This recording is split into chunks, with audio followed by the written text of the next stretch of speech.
All right, so we've already kind of chatted a little bit. I actually like that this is a small group because I want to make this very impactful for you guys. So I'm going to go through the presentation.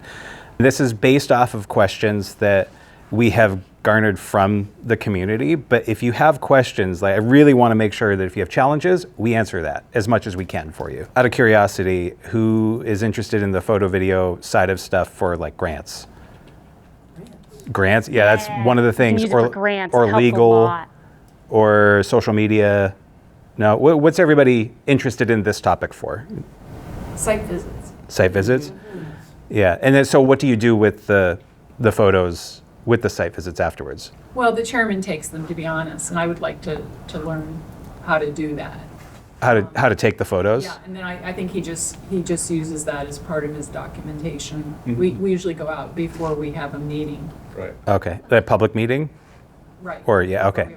So we show them at a public meeting. Yeah, for sure. At the public meeting, they're key to our discussion. We have them on a big screen. Yeah, I have an example of that actually. Yeah. Okay, so it's mostly for public engagement through the public meeting source. Also for those who weren't on the sidewalk. Yeah. So not all the commissioners can go, so I'm usually the guy who takes the pictures, and Okay. pictures show up on the big screen, and everybody can see them. Yeah. There are butters that show up And sometimes about, who yeah. are interested in knowing why something's going on a neighbor's property. Okay. For me, it's just for clarity sometimes. Like I feel like I need a system to make sure I'm getting everything when I go on a site walk, so I don't look back later and think, wow, I really wish I would have documented this or that. You know? Gotcha. So- Like a different area, or like, okay, I got these photos right along this trail, but I didn't get anything over here. Yeah. I want to work on my consistency with documenting everything on site visits effectively so that I'm not left, at the Conservation Commission meeting thinking, wow, I really wish I'd taken a picture of that. you know? Yeah. Yeah. Another purpose is, if we know there's work going to be done, documenting the before conditions, which can be really important to make sure that things have been lived up to. Crucial. Yes. Yeah. Yeah. Pre-existing conditions. And then were you going to say Yeah, I was something? going to say, grabbed all the points I was going to say, except for, being able to document, to be able to tell a story. So these folks go out on site visits. My town doesn't allow for site visits, so I need to be able to relate the story so that commissioners understand what the project actually entails and what they're looking at. So not, good, particularly filming, because we've always done with photos, so I've been very intrigued by the idea of actually filming an area. Because in the past, when we used to go out on site visits, there was a lot to be garnered from site visits. There's so much more when you're actually on site and see things than the photos that are taken. And sometimes things are missed, like did that building actually have gutters? It doesn't have stormwater control. And you may have missed it in your photos, but if you filmed it, you're probably going to have something there. Yeah, the video is so crucial with, like, if you take photos, great. Like you say, okay, I got this shot, this is beautiful, or this is exactly what I need. Thank you. But when you're taking the video, or when you're in a shot taking a photo, it is great to just take even a wide angle. Most cameras on your phones, you have the like 0.5, 1, 2, 5. If you go 0.5, that's a wide angle, and so you can just go like this fairly slowly. You don't want to go too slow. You don't want to do too fast, but then that way you get that context. So it's a nice way to capture everything very quickly because you might not have an awful lot of time. So, all right, awesome. That's great context. So that's going to help me here. So we already went over this. I'm Dave. That's Maggie. She also happens to be my wife, which is wonderful. So who are we? So this is, you'll see, we're doing some drone work. Actually over at Coes Reservoir, if anybody knows over there, we're doing an invasive species monitoring. So she was my shade for me. That's the drone takeoff mat, and it was just way too bright. So she was helping me there. So she helps in so many different ways. And so who's 124 Productions? We capture photo, video, and audio that makes conservation work easier to share, support, and fund. We're going to go over the survey results a little more later on at the end. But this is the survey that I was talking about with just the Google Forms and getting some of your input so that we're actually tackling your actual challenges. Why document it all? You guys already answered this quite a bit, so we'll just kind of run through this quick. So proof, before and after evidence, clear context, and then fewer follow-up questions. It builds trust for donors, boards, and community can see the impact without being there, which is obviously great for public meetings. And the momentum, a shared record helps training. So if you do have new people that you're trying to train up. You say, these are the types of photos we use. These are the sites that we've had. And then the continuity and future planning. So you already have your phone with you almost always. Does anybody here use iPads for out in the field? Yeah? Okay. I know that Maggie had to do that a lot for, was it Geosyntec?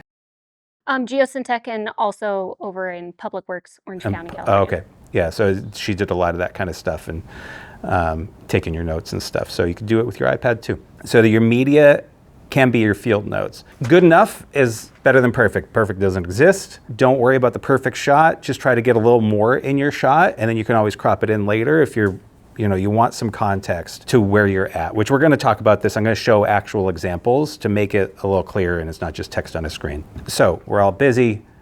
We don't have an awful lot of time for just taking photos. We're there to actually do other work. So time box it, right? So aim for 5 minutes of the capture, so of your time. Take a couple shots. Don't worry about much to do. And so you're looking to collect evidence. So context, which we're going to go over. Action shots are great. Details, the result, so the before and after, if you can get both of those, keep it repeatable. These are 3 things for you to just kind of keep in mind. And then a human moment if you can. Even if that's you taking a selfie with your work in behind you, that helps. If you do need public engagement, people engage better with other people on the screen. So if you had like maybe social media or like, this is Bill, he's over checking he's doing the site visit.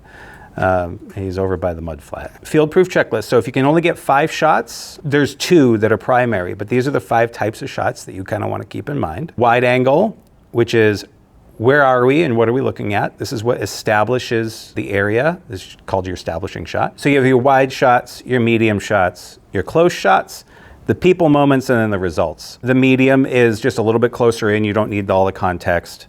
And then the close shot, of course, would be a lot closer, which I'm going to show you a lot of examples of this. And then people moment, like I said, that really kind of engages people.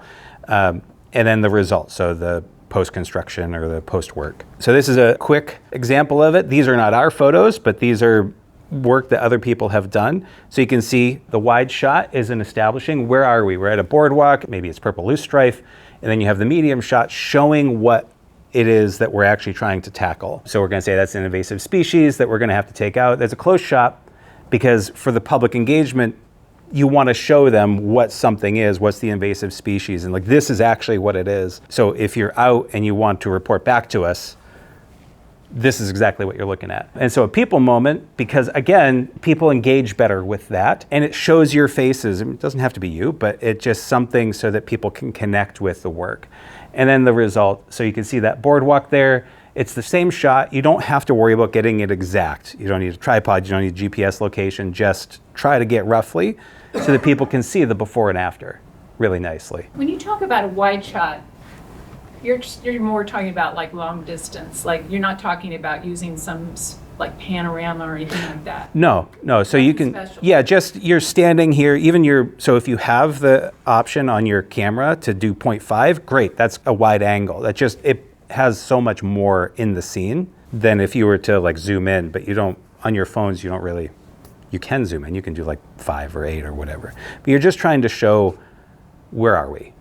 It gives people some context because they might not know anything about the site. They might be new to it. They might not be from that neighborhood. Yeah. It's your context here, because you're talking about the story of somebody doing invasive species. That's not what happens at Concom meetings. I thought this was about documenting things for use in our meetings, or what's your... Apparently we're talking about 2 different things. So this is about how to get better photos, videos, audio if you need it, for public meetings, or if you need it for grants. That was one of the things. Oh, I see. Yeah. And it's how to get better shots and get the context, but also show a little bit more than just the context of where we're at. Right. So when talking about like bringing it back to the other board members that couldn't go on the site visit, it's like this is what the site looks like. This is actually the issue that we're trying to tackle. We also have, our Concom has hybrid meetings, so Yeah. a lot of times, even for the quorum, not everybody is physically present. Yeah. So we are really relying heavily photography. We do too, yeah. Yeah, we're always screen sharing a picture or something. Yeah. So just gonna kind of rapid fire through a bunch of just examples of this. Like I said, if you can only do two, the ones that are in green, wide and medium. Don't worry about the others if you don't have the time or the mental bandwidth to deal with it. These ones that we're gonna look at are just wide and medium. So this is a wide shot. This was something for the Blackstone watershed, and they just had a bunch of people there. The context comes with the text that goes with it. So, you caption or whatever, but you can see that there's a public meeting of some sort and there's a speaker there. And so this would be a wide shot compared to this medium shot, because it's a lot closer, so you can see the speaker, but you don't really see much else. Compared to this here, you're not gonna know what that bridge is with the red thing on it, unless you maybe give them a location, but that's kind of the idea. Does that help a little bit? Wide Yeah, versus... I just didn't know if you were using some special feature of the iPhone or whatever. Oh, okay. When you were talking about wide. Yeah, 'Cause yeah. You had mentioned like, scanning slowly. That's more like a panorama. Oh, with the video. So if you decide, hey, I'm here, I'm taking a photo of this. Maybe I didn't capture something within the photo. If you take your video and you just go like this, rather than just because you don't want it to be a blur, but you don't have to go too slow. But this way, you just kind of get a little bit more context that you might not be thinking of with the photo. Again, wide and medium. So this is establishing a little bit more of the area, and then just a little close up. Or it's a medium shot in comparison. You could say it might be a close-up. Some of these terms are all very relative. So what I call a medium, you might call it close-up, or it doesn't really matter what it's called, but it's just, you can see these are the kinds of shots that when you're at a public meeting, you want to kind of show, especially if you spend a lot of time on your handout materials. Like in this case here, it says get involved in the Blackstone, so we're kind of showcasing that work there. And this is another wide shot. This was a public paddle for the Blackstone Watershed Collaborative, and they were teaching people about paddle safety. It was a public paddle event to get people involved in understanding, like, the Blackstone River is right here, and there's so much to it, and there's a history and environmental impact, and this is why we want to support it. This is when they landed. This is a really good wide or establishing shot because it shows you that kind of iconic bridge that's up there. That one there does show the bridge, but you don't really know what that is. They're at some sort of dock at the end of the Blackstone. It's just a little closer for that's kind of like an impact shot. That'd be really good for a public meeting, just as like a hero image. Wide and medium, this is a purple loose stripe pole for the city of Worcester. And then this would be a close-up, so you can see that purple loose stripe. And then this is a really good one because you're showing what's no context. You don't have to say anything. You can say, okay, well, there's weeds in the trash. Obviously, we're trying to get rid of whatever this is. And so this is a very impactful image from a storytelling component. And then, of course, people moments. So they had a lot of volunteers, so we want to give those volunteers credit. And so you have people in their frog togs in the wetland there pulling out the stuff. It's kind of cool for the volunteers because they get to, oh, look, that's me. This was part of the Blackstone. These kinds of shots, if you can think about getting them, this does show the branding, so the logo and the website. These are really good for if you are going to share on social media or at public meetings. It says a lot without you having to say anything. So it can be a screen that's just there statically to get people familiar with you. And then this, while a great shot, it has no project context. This was part of that same event. From a photographer standpoint, I loved this shot because of the lighting and everything, but it's just two guys drinking a beer. You'd have no idea. Public meetings, so this is a perfect example. So this is a people moment. This is a woman from the Patch Reservoir. They're a great, loyal bunch of people that are constantly meeting up to help with the Patch Reservoir. And they're doing this little lottery. So guess when the guy falls in the ice, it's $5 a guess. And so they raised some money, and so you could win $100. And so they did this for a couple years at least. And so you can see she's happy about it. She's having fun talking about it. And so she's getting some community engagement.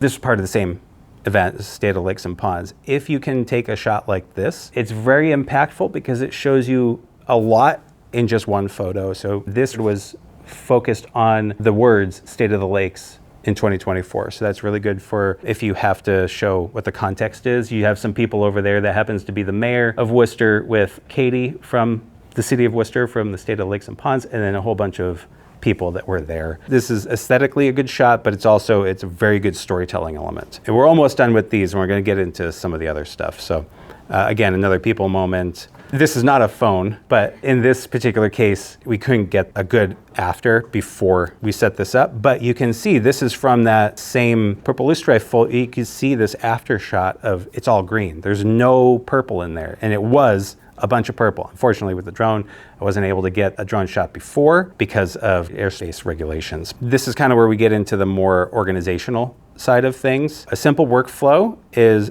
don't overthink editing. Just capture it, don't worry too much about it, make it usable, make sure you share it. Use the 5-shot checklist, which is gonna be, when you're taking photos, when you take out your phone, a lot of people will just take it and they'll click it. You wanna hold it still for 3 seconds and then just take the photo. Why? Because otherwise you might actually get a little bit of jitter, you might get a little bit of blurriness. And so if you just hold it up, and actually the way I'm holding it, this is a very stable way. Not everybody, I mean, I do this all the time. So you can just hold it like this. But if you hold it and then take the shot and then hold it again just for another 2 to 3 seconds, it gets you in the mindset of like, okay, I need to slow this down and take the shot.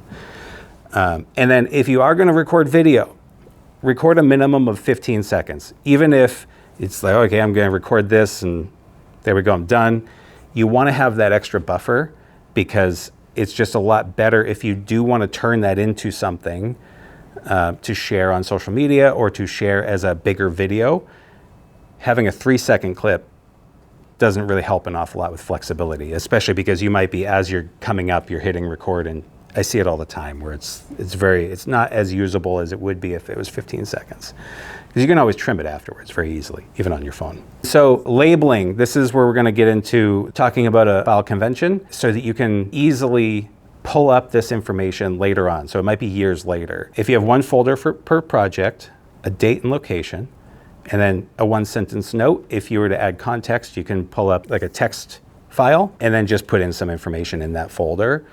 Maybe even with some dates, and you say, hey, this was challenging because we were flooded out, which comes to the naming convention. This is the one that I use. And so you see BWC, which is Blackstone Watershed Collaborative. It's the organization. Paddle, so it's the paddle event, and then that's the date. So 09/15/2024, and then 0370. You know when you take a photo and it says IMG underscore and a whole bunch of numbers? Have you seen that? Yeah. So that's, for me, I always just save that same number sequence so that I can call it up later. So I just pull out the IMG, which you can do quickly, at least on a Mac, and then I also use Lightroom, but you should be able to do something similar on a PC. Who's here on a PC? Yeah, and then anybody on a Mac? Okay. So the naming convention is something that works for you. You can use Lightroom. That's something that people have asked about, is what programs to use to organize photos and edit them. Lightroom is a subscription thing, and there's a couple different versions of it, but if you were interested in it, it manages your catalog very nicely. You can pull it up on your phone and on the computer, and you can say, oh, I need to bring this brightness down, or it's not saturated enough, it's not very colorful, so you can kind of manipulate that stuff. Sharing stuff with your teams. If you're trying to share it and you're all remote, they have digital asset managers. FileCamp is one of them that I've used in the past. I'm not saying that you need to do that, but it's kind of like Dropbox on steroids. So you can do a lot of organizational like tags. There's even AI tags that it'll do for you. If you are interested in like, hey, I need to share it with my team across the country or across the region, whatever. But Dropbox and Google Drive work just fine. When you're gonna share, trim the ends of the video so that when you do your little recording, typically we get a little shakier at the end. So leave a little extra space. So, okay, I'm gonna record my thing here. Now I'm gonna stop. That's where the 3 seconds comes in. Then you hit the record to turn it off so the end isn't all wonky. And then add a title and basic context, and then send to your comms person if you happen to have a comms person. Most of us don't have a comms person, but again, there's the digital asset manager. So here's where we're gonna get into the survey results. So this is only based off of 17 responses. Did anybody go to the virtual Lunch and Learn that we did a month ago? No? Okay. So there was a lot of good feedback from that. The vast majority of people are using their phones. There's all sorts of different variations, but the phones is the big one. So where do you most need to use photos and video? The big winner there was reports, permit applications, website, social media, and records. Violations, I mean, for us, documenting violations is a big thing we do. Yeah. Yeah. You can't trespass on somebody's yard, and you see a violation, so you're shooting from a distance. Yeah. That doesn't seem to record there. I mean, that's to us violation. Maybe it's under something. Maybe Yeah. they meant it under records. Yeah, but that's It's that's 17 responses. Yeah. So like, yeah, but that's a good point. Maybe they mean it under records, but that would be a good thing for us to add. But yes, I know exactly what you're talking about.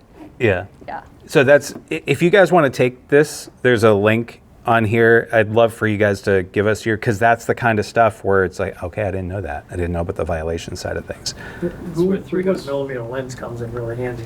Yeah.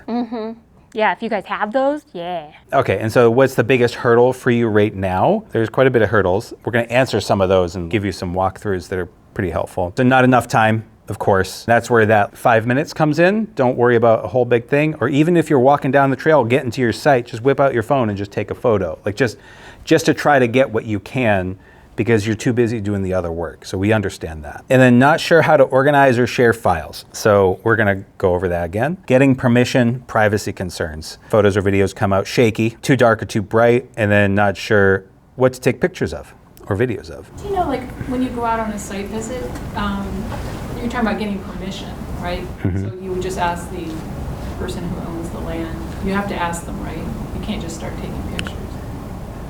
So We're told, our training that we got Yeah. said that if you're standing legally on a sidewalk or off their property and you see a violation, you're allowed to photograph that violation. Yeah. They have to be given the evidence of issued violation. But we were not told that you needed their permission to photograph. Like a their regular land. site visit.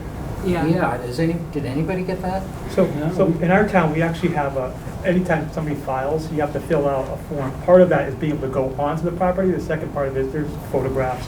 It's sort of built into the fact. It's built into that form. Yeah. So we Well, have. that's when there's an application and Yeah. somebody wants your Yes. permission to do something. But a lot of we do a lot of violations. Yeah, fair. yeah, from a general photography standpoint, as long as you're not on their property, you're okay. It even goes for drone work. Yeah, but So- what happens when you're on their property? Oh, well, that you definitely need permission to step onto their property. But if you are on public land and you're a foot from their property and you're On taking, the sidewalk, you've already got the permission to be there. Yeah, so you're able to. so you're If good. if you have the permission to be on the site, you can take pictures. You can't be taking pictures of their faces and stuff, but if you're working like on the land and you're building something there, fair game. Yeah. That's okay. That's not to say that you won't get pushback, though, especially if it's a violation, you know. But if they signed it, you know. Yeah. I always show up with a really big, obvious camera. Mm-hmm. I can't say, I didn't know you were taking pictures. Yeah. Yeah. So yeah, and especially if you have something signed, your bases are covered. You might still get pushback, but it's like, hey, somebody on the site signed this. Might not have been you, but. Our city gives us an ID too, like a badge to wear. Well, how So is that? That's great. Methuen. Interesting. That's smart. Yeah. Keeps you from getting Somebody shot. comes up and says, Yeah. Well, yeah. When we do drone flights, we always wear a high-vis vest. And ours actually says on the back, drone pilot, FAA certified drone pilot, do not, you know, because if you're just flying around and you're just in, plain clothes, people go, hey, what are you doing? But if you're in a high-vis, like, yes, come speak to me, but like I'm here on official business. To the point about drones, because you're doing it, if you were to do this for an organization and it wasn't just pure fun, then you need to get a Part 107 certification from the FAA. You need to be licensed because it's in the, or hire a licensed person. There But are exempt drones based on weight class to Part 107, I believe. yes, But it depends on what you're doing. So there are exempt drones. So like the little guys that are under, was it 55 grams or I don't remember You exactly. can do commercial photogrammetry work, stuff like that. Yeah, so if you do anything that is in the furtherance of the business, which is purely the only thing that you can do recreationally from a drone standpoint is I'm just flying this around. I'm not even sharing it on social media. If you show your buddies on social media, like, look how cool this, whatever this shot is. Technically speaking, you're furthering your brand, which is a business. So if you're doing anything, even if it's an exempt, could you do that for me? Yes. If you're doing anything whatsoever, even if it's a small drone that's under the exempt list for Part 107, you still need to do it because now you're doing it for a business standpoint. So Well, we're not the business, we're the Concom, so does that include what you call a business? yeah, so anything that is not just for pure enjoyment. So if it's just you as a hobby, that's just like, I just like flying my drone, I want to look over and see what that guy's done on that vernal pool, that would be, that's technically a business. Pure enjoyment. Isn't that why everybody joins a conservation? Exactly, right? good Yeah. to see. So Yeah. now what does it My take mind to? is being blown today. So, Right. yeah, so now I gotta look into what does it take to be one of those FAA certified, is it a difficult thing to do? It's yes, because you go through a lot of remote pilot training, and so you have to do a lot of studying for TAC maps and airspace class. Stay below a certain altitude limit? Oh yeah, yeah. The only time where you don't need it is if you're can do it, inside a though. building. Like, how many hours would you say, like between all of your studying and taking your testing? God, it was a while ago, but I really studied for it, and I did a lot of practice tests. I did like 2 solid weeks. I did some stuff beforehand, but it was 2 solid It's weeks. not like of going to be like a quick snap. no, thing. yeah, because you But have if to. this is something you see that you would be doing a lot, then it could be worth it. It could be really valuable to have somebody in town that's licensed to do that stuff. Do you know Yeah. the current, That's him, not me. like, what would we expect to see for a rate if we were to hire an outside firm? It depends on what you're doing. If you're just taking photos, but I mean, it's like depending on the drone, maybe like, don't hold me to this, but like $500 a day, which is really one of the challenges. We're actually working on another presentation because monitoring of sites afterwards or even before. One of the things that we learned is that a lot of people will hire pilots and go up with the pilot to take site surveys and say, okay, this is, and they just like look out the window. And that's expensive. You have a lot of extra liability there, but you don't have the records that you can get with a drone, like a photo and video, because you can actually take the drone and have it fly the same path. You can program the path and say, I need to go right down here, and then 6 months later, I need to go right down here, and you're within a few feet for a normal drone. So that you can see those before and afters. You can also turn it into a map, which is really nice, seeing those before and afters. And you can see those direct regions of like what actually got fixed. Or let's say there's sediment issues. So talking about legal, if like your construction crew didn't hold to the sediment controls and now you have a lawsuit that's coming down, that's going to be able to help you where you can see when things are happening and like what area went wrong, if that makes sense. So there's benefits to drones. They're orthomosaic maps is what you're talking about. Yeah, so it's kind of like a satellite view, like a Google satellite view, but 100 feet up in the air. So it's really, you get really granular and you can see really well. You can lay them right on top of each other, and you can also lay them onto a map.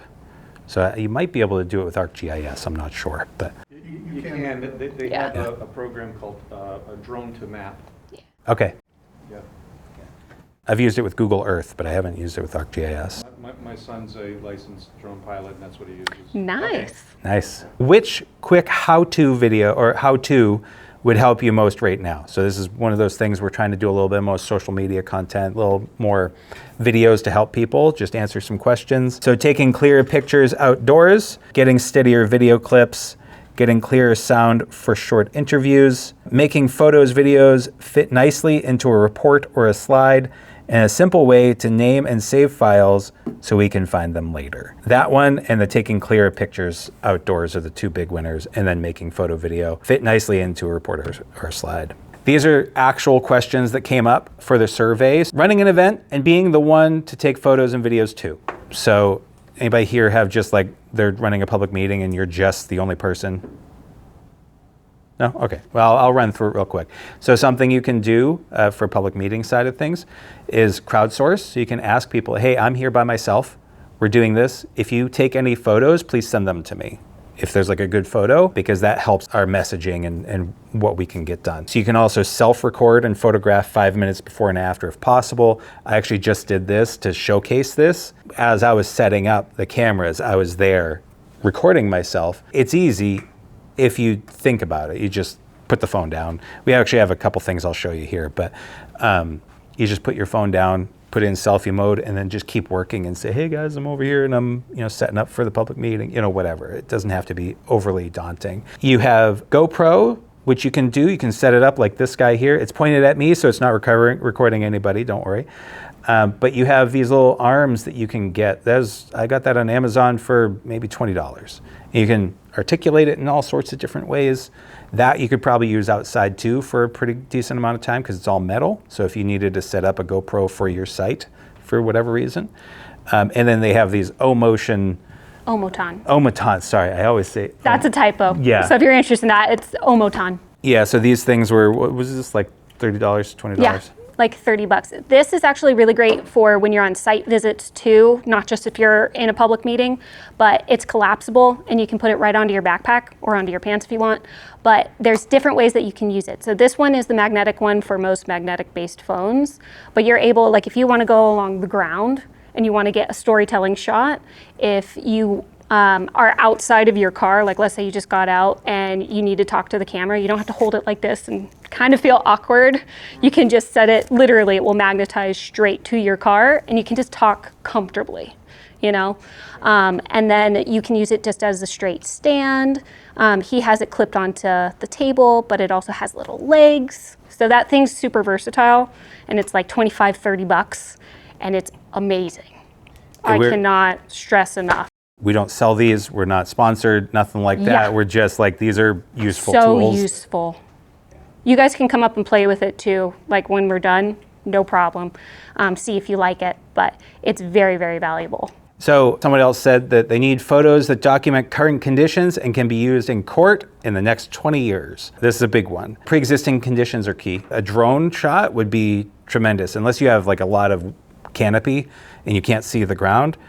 Unless that has something to do with like removing the canopy or something. You can see that kind of orthomosaic that we were talking about earlier, where you have the before and after, and you can see all the work that's been done in that area. And you can do a pretty extensive area depending on what you're trying to do. So naming conventions and file structure, this is that thing where if you have a decent file structure and a decent naming convention, in your computer, you can say, okay, I know that the paddle event, right, that I had shown earlier. I know it was a paddle event. That was, I don't remember, was it 2022? Was it 2019? You just go into your computer, type in paddle, something that, a keyword that you'll remember years down the line or gives you kind of an idea, so you don't have to go hunting down each individual folder. So having some keywords like that in your file name helps tremendously, especially if maybe you move on and you have your successor is like, oh, I think Joe said something about a paddle event. I think maybe that might be helpful, and they can search. File structure and naming convention. Weather data. This is a big one for you. Yeah. So you want to talk about this one? Yeah. So talking about having like your naming convention, your file structure, that is so important. And if you set it up in the beginning of your project, that's going to make things way easier down the line. But let's say if we go into like a legal situation later on, if you just put just the tiniest little bit about the weather data, it's going to help you save a boatload of time and a boatload of money when it comes to legal fees. Just trust me on that. I have a lot of experience with that. But if you take a screenshot when you get on your site of just the weather app that you have on your phone, that will help, and include that within your photos. Also, we're going to be showing you another slide in a moment where I actually put, personally in my naming convention, I'll put like dash there was a blizzard or dash there was a hurricane in case something on the site went wrong, talking about sediment controls. That way it's going to be easy to find later on. So there's things like that. But if you need to use it, like if you're using your pictures for any other reason, whether it has to do with your public meetings or whatever, if there was a shot that or a day, like this had really good stuff, then you just put like a dash, use this, or dash wetland finalized, or whatever it might be. If you use a little keyword, it will help you later on. So, but we'll show you a visual in a sec. Okay, and then the drone photography before and after, I already talked about that. And that's great for areas that are difficult or dangerous to get in person if there's a liability concern. This one, I'm going to read the whole thing. I left it on here because this is a direct challenge that a lot of people have. You may have it too. So tips for file management. The easiest way to transfer photos from my phone, this person has an iPhone, from my phone to my organization's filing system is by uploading them using the OneDrive app. This automatically uploads files in the HEIC format, which adds to the annoying extra step of converting it to JPEG, right? There's a solution in the next slide. To JPEG to use the photos for anything. The alternative is sending them to myself through Teams, which automatically converts it to JPEG, but then I have to download them and then upload them to our file system. Why is this so hard? It's very easy. If you have an iPhone, there's a screenshot here that will show you how to change that in 3 clicks. Photos that show in action, so construction, people, etc., and are aesthetically engaging. So a couple examples of that. And then easier sharing for larger file size. So if you do have big files, Dropbox is the one that I use for everything. Dropbox over Google Drive. It's quick, it processes quickly, it's everywhere. You can use it on your phone, you can use it on your tablet, your computer. But most of us end up, if you're trying to build it for the website or for social's fine, but your camera, a standard iPhone image is going to be 3,000 pixels by 4,000 pixels. And a standard high-def monitor is 1920. So it's it's twice as big as it needs to be. So you can crop those down. If you're on your computer and you're trying to do something and you only need an image that's this big, your phone will make one that's really good on this whole screen. So if you can shrink those down to send them to somebody, then that'll help a lot. But a lot of people don't realize how big those files can get because it's just what your phone takes. Okay, so reference slides. So these are ones that if you do want to have the presentation, these are good ones to just pull from. So did you want to talk about this one or? Sure. Okay. So this has to go back to the whole file structure. This is my own personal setup that I like to do. I recommend, before you see this, have a site visit folder, and this is what's existing in your site visit folder. So starting off from the left, I like to have everything based off of construction, just so I can see, like I can easily break it into like times. That can be very important later on in your documents or legal. Break it then into the years. So in this particular one, we're looking at during construction, we have all 3 years that the project was going on. And then I break it down into the different months. And then I literally even go down into the day. I know it might seem like a lot at first, but if you set this up right in the beginning, this takes 5 minutes, and then the rest of your project's gonna go way smoother, way smoother. And then you'll see on my days, that's where I have a little dash like, oh, there was a snowstorm here. So maybe something happened in the construction time of that day, where like maybe a hill, basically, we had a little mudslide and it went into someone's private pond and it filled it in. Now you have a legal battle. So if you have something like that, you can see like, oh, I have massive weather events happening. It probably happened around this time. I can pull these images for court. And then over here on the right, I actually named the images, which can be a pain. I know, because when you bring your phone in, it's just the 001, 734, all that jazz. But if you just highlight all the ones that you need and right click it, hit rename, you can literally put a prefix of what you were looking at. So in this case, it would have been IMG _6397. Yeah. And that, all that. And so she had, this is on a Mac. So there might be another version, another way to do this on a PC, but to your point, you could type in whatever you want there. Yeah, and just as like an extra little tip when you guys are out at the sites, if you keep it to like your different zones, talking about making sure you want to get all the pictures that you can when you're on site, you don't want to have to think about it. Come up with a plan beforehand of what your areas of interest are. So in this case, it was the bridge and it was this wetland area. You can get more specific depending on how big your area is that you're working on. But if you name it like, this is my bridge area, this is my wetland area, here's the parking lot, and you actually do like different like events of taking the pictures. Take a picture of your hand first. No, this sounds weird. Take a picture of your hand. Take pictures, do all your pictures for your bridge.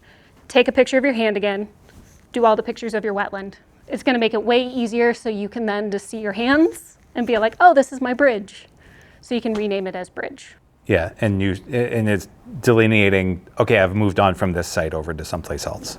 And it takes away the pain of having to try and It's a name. nice little visual cue. I do that myself. Yes. Yeah. I usually take a picture of the sky. Yeah. Yeah, that I works do the too. same. Because when you have them all in order, Yeah. like, oh crap, where does this site stop and the next site Yep. start? And then Exactly. it's been a few days and you forget. Yeah. And those last or first pictures Yeah. get in the wrong file. But when Yeah. you have that picture of your hand, Yeah. You're like, oh, this is one zone. that's a great tip. This is another zone. So it helps a lot. Especially like, I don't know about you guys, but you have like your site time and then you come back to the office and you're like, oh, I'm off in 10 minutes. I don't really want to name all of these right now. That's going to make it where like the next day it will take you 2 minutes, if that, and it will save you so much. I can't even begin to tell you how much it will save you. I did a lot of the legal stuff, so that's why I'm like very energetic about that. I do something similar, and I deal with thousands of photos all the time, so it's like, yeah. All right, we got the 5-minute warning. Okay, all right, we'll blow through here quick. So for those that are having if you're taking your photos and it's HEIF or HEVC, high efficiency stuff, if you have your iPhones and you're having problems with sharing it, this is how you do it. You just go into your settings, camera, formats, change it to most compatible instead of high efficiency. And now you'll be able to share with everybody because it'll be JPEGs. This is someone talking about construction and aesthetically pleasing shots. So this is very easy to do. You just get a little bit further back and you get the people moment that we were talking about. And there's a lot going on in the background, which is great. On your phone, you just tap on the guy's face and then you hit the photo. So then that way you have a nice focus on him, and everything else, potentially on how far away you are, will be blurry. And then this is, for the camera, this is a wide angle, so this is the 0.5. And so this, you can see a lot more, and it kind of like, it distorts it in a little bit of a cool shot, but Is that that- the last thing you see before the mafia buries you? it is, yeah. I can't tell you any But you details see how about how I got emotional that shot. is, though. Yeah, that's great for story. Yeah, and then the bottom right one is really good for context My of, brain goes, man. yeah. I hope that was OSHA compliant. Well, it was. Does anybody have to deal with OSHA at all? No? Probably not. Okay. Yeah. Again, same thing. Visually striking. Another people moment that tells a lot about safety and whatnot. The guy's harnessed up. There's some sort of construction going on, and then this is another close-up shot that has a little extra visual interest when you add context to the story. Again, this is that same one. Media as field notes, time box it, collect evidence, one human moment. We do have a couple other workshops that we're working on, time-lapse, to give you solutions for time-lapse monitoring, because I know that a big challenge is nobody really wants to fund the monitoring because they want to see the before and then the like, oh yeah, look, we did this thing. But a lot of times I know funding, you need to do like monitoring for like 2 years in some cases. So there's easy ways to do that. And then the drone stuff, which we actually talked about. So you had a question? Yeah, for the file formats on an iPhone, I'm assuming you would want to typically leave it with HEIC so it's smaller file sizes unless you were going to take pictures that you would be uploading to your computer, in which case you would swap it over to JPEG or Yes. Yeah. you'd swap it back to HEIC just for phone storage space purposes. Yeah, I leave it on HEIC, the high efficiency stuff, because it saves so much more space. And I'm able to, when I bring it over to my computer, my Mac, which is what I'm using, can automatically register it, but not everybody. So if you were to share it and they happen to be on a Windows machine, they might not be able to see it. I think you can if you tell them like, hey, go and download the plugin, the high efficiency plugin, but not everybody wants to do that, knows to do that. But yeah, it does save you, if you're doing a lot of photos or video especially, it does save you a considerable amount of space. So you were talking about like cropping things, you know, so you don't have all those bytes, right? You know how like when you send, you can send it high or medium or low? I usually send things medium on my iPhone. Yeah. So you're talking, kind of accomplish the same thing? I mean, I know when you crop it, you know, you're focusing in. But like, instead of sending the whole picture, if you just choose medium? so are you using like Apple Mail, and you have that little, when you have pictures in Yeah. the mail? Like when you go into the picture and then you want to send it, you can do it text. Oh, yeah. So, yeah, Medium is pretty good. Yes, it's going to reduce the file size. And then on your phone, if you were to, let's see here, pull it up real quick. If you were to pull up your image and you just swipe up like that, it'll tell you how big the image is and then how much space it's taking up. So when you do the medium, like you're exporting as a medium file, then you can swipe up and say, oh, it's only 2 megabytes now instead of 12 or whatever. Yeah. But if you were to crop it, you should be able to drop some of the. It will reduce some of it, yeah, for sure. Yeah, because you're losing some of those pixels and that pixel information, yeah. Yeah. Any other questions, comments, concerns? Okay, No, cool. about 3 minutes left, but whatever you want to do. Okay, I mean, I could dance a jig. So these actually, so this is some audio. I know, does anybody do audio here, need to record audio for any reason? Sometimes? Okay. So this is a nice little recorder. I got this, it's like $50, but you can get a recorder like this and you can just turn it on and leave it. And so if you need to capture audio from your site for some reason, you can leave that on the ground and it has these nice little recordings. This is kind of like an old school digital recorder where you can, or a tape recorder, right? So, and you can also dictate. So as you're walking, you can dictate what you're seeing. You say, oh, I just took a photograph at this location and I'm noticing that there's a lot of extra sediment that shouldn't be there. These are really handy. You can throw it in your pocket and they're pretty versatile. Like it doesn't cost enough to worry about like if you damage it, right? And then Waterproof? you could get one that's waterproof. That one isn't. That's just my cheap guy. So, but your phones actually have a really good voice recorder on them, and depending on how old the phone is, if it's a relatively new one, I wouldn't dunk it in water for a long time, but no issues with rain. He tries to dunk it. Right? But you could use your voice. I use my voice memo all the time on my phone.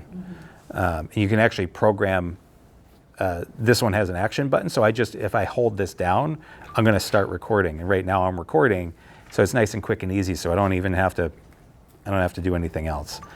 Can you use that, what did you call that audio thing? Sorry. This guy? Yeah, it's just an audio recorder. But can you use that in addition to the phone? Like you could have it as an adjunct audio recorder?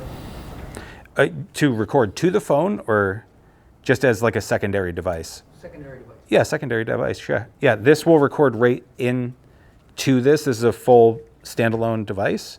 And then you can even play back if I wanted to.